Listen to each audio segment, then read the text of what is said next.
Hello guys, welcome back to our YouTube channel. ഇന്ന് നമുക്കൊരു പൊതിച്ചോറുണ്ടാക്കിയാലോ. അതിന് വേണ്ടിയിട്ട് ആദ്യം ചീനച്ചട്ടിയിൽ കുറച്ച് എണ്ണ ഒഴിച്ച് കടുക് വറുത്ത് ഇതുപോലെ വെളുത്തുള്ളിയൊക്കെ നന്നായിട്ടൊന്ന് മൂപ്പിച്ചെടുക്കണം. അതിനുശേഷം സവോള ഇട്ട് നന്നായിട്ട് വഴറ്റിയിട്ട് കുറച്ച് ഉപ്പ് ചേർത്താൽ പെട്ടെന്ന് വഴണ്ടി കിട്ടും.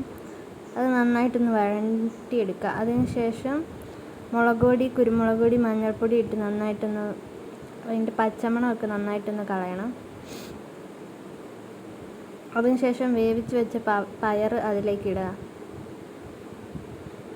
പയർ മെഴുക്ക് വരട്ടിയാണ് നമ്മളിവിടെ ഉണ്ടാക്കുന്നത്. അതിനുശേഷം കുറച്ച് കറിവേപ്പിലയും കൂടി ഇട്ട് നന്നായിട്ടൊന്ന് ഒലത്തിയെടുക്കുക. അങ്ങനെ പയർ മെഴുക്ക് വരട്ടി ഇവിടെ റെഡി ആയിട്ടുണ്ട്. അതിനുശേഷം നമുക്കൊരു ഓംലെറ്റ് ഉണ്ടാക്കാം. ചെറിയ ഉള്ളി, പച്ചമുളക്, ഉപ്പ് ഇട്ടിട്ട് ഒരു മുട്ടയും കൂടെ അടിക്കുക. പിന്നെ പാൻ വെച്ച് എണ്ണ ഒഴിച്ച് നമുക്ക് ഈ മുട്ട അതിലേക്ക് ഇടാം. അതിനുശേഷം ഇതൊന്ന് അടച്ചു വെക്കാം. അപ്പം നന്നായിട്ട് പൊങ്ങി വരും.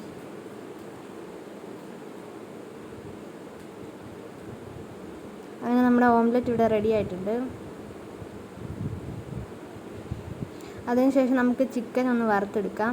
അതിന് വേണ്ടിയിട്ട് ചിക്കൻ മസാല, ഗരം മസാല, മുളക് പൊടി, തേങ്ങാപ്പീര, ഇഞ്ചി, വെളുത്തുള്ളി, ഗരം മസാല എല്ലാം കൂടി ഇട്ടിട്ട് നന്നായിട്ടൊന്ന് മിക്സ് ചെയ്തെടുക്കാം. ഉപ്പും കൂടി ഇട്ട് നന്നായിട്ടൊന്ന് വറുത്തെടുക്കാം.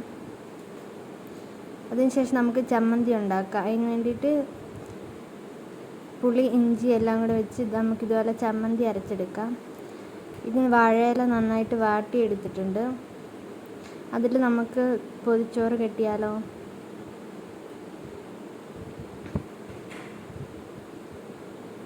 പയർ മെഴുക്ക് വരട്ടി, ചമ്മന്തി, ഓംലെറ്റ്, ചിക്കൻ ഫ്രൈ ഒക്കെ വെച്ചിട്ട് നമുക്കിത് നന്നായിട്ടൊന്ന് പൊതിയാം.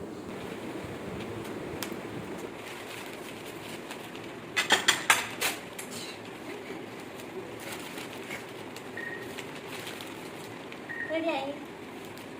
നമുക്കിങ്ങനെ വെക്കണം. ഒരു 10 മിനിറ്റിന് ശേഷം നമുക്ക് തുറന്ന് നോക്കാം. അപ്പം നന്നായിട്ട് വാഴയിലയുടെ സ്മെല്ലൊക്കെ ആയി നല്ല ടേസ്റ്റ് ആയിട്ടുണ്ട്. ഇതെല്ലാവരും ഒന്ന് വീട്ടിൽ ട്രൈ ചെയ്ത് നോക്കണം.